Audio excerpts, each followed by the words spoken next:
Hey there, this is Tom Crandall from Gear Mashers, and today we're at the Fringe Sport office, and we're taking a look at the Dane 2. Really cool product here.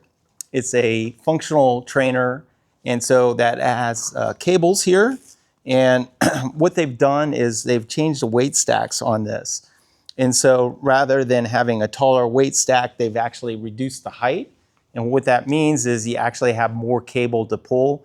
One of the issues on the Dane 1 that people were saying is if they're taller, over 6 foot, some of the cable exercises that they were doing, they felt like they needed more cable length. So what they did is they were able to drop the weight stack, and then that gave about 8 extra inches on the cable length. Another thing that they've done with both the Dane 1 and the Dane 2 is it's a 1-to-1 ratio. So 1 pound on either one of these is 1 pound, whereas some other companies do a 2-to-1 where 2 pounds equals a pound.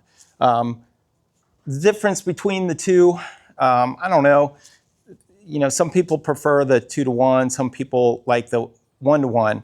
Now, the advantage of the 1-to-1 obviously is weight, so you don't have to have as heavy of a stack in order to be able to do the weights, because with the 2-to-1, you're gonna need twice as much in order to lift. So this one looks like we have here 160 pounds. So if it was a 2-to-1 and to have the equivalent amount of weight, you're talking 320 pounds.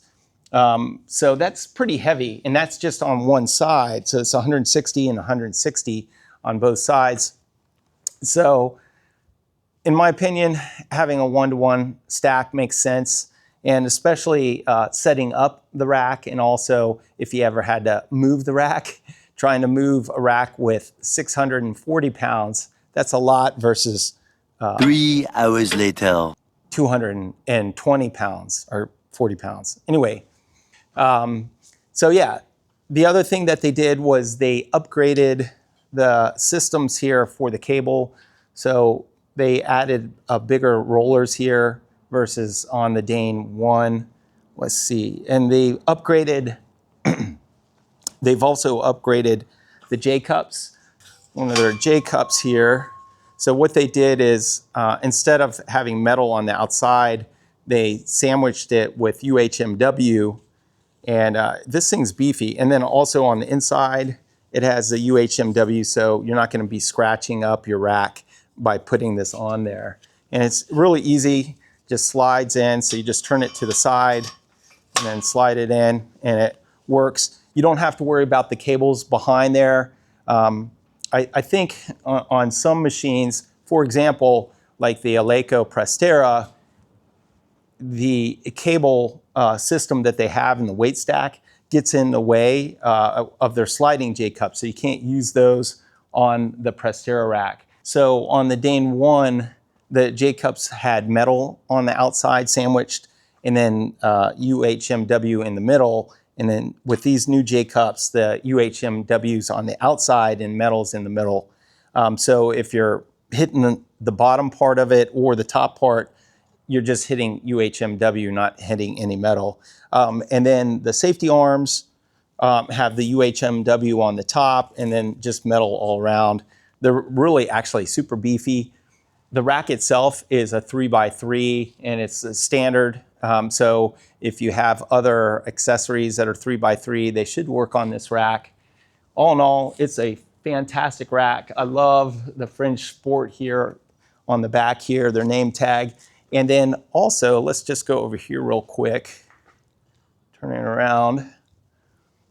So this is the Dane 1, and it has stainless steel uprights in the front. Now, I guess these aren't stainless steel. These are just coated, but they do sell stainless steel for the Dane 2. Now, one disadvantage of having stainless steel on the front is magnets don't stick to it. So if you have collars and things like that that you like to put on your front post, you may just want to go with regular steel rather than stainless. But I guess, let me see here. So here's something, I guess you could stick it to this. Yeah, that will work. And since this isn't stainless steel, magnets work on here. But if we go over to the Dane 2 now, let me just turn this around. We look at the Dane 2.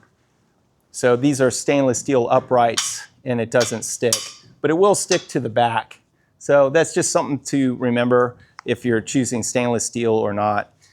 All in all, though, this is really, really nice. I think the pulley system that they upgraded is just, it's actually looks really good. The red with the stainless looks really good, but then they also have one that's all black here. Let me turn this around. So we have the Fringe Sport Dane 2 in black here. So they have both stainless steel and the black steel. All in all, though, this looks just awesome. Fringe did a fantastic job with these. So anyway, hope you liked this little video, and that's about it. Thanks.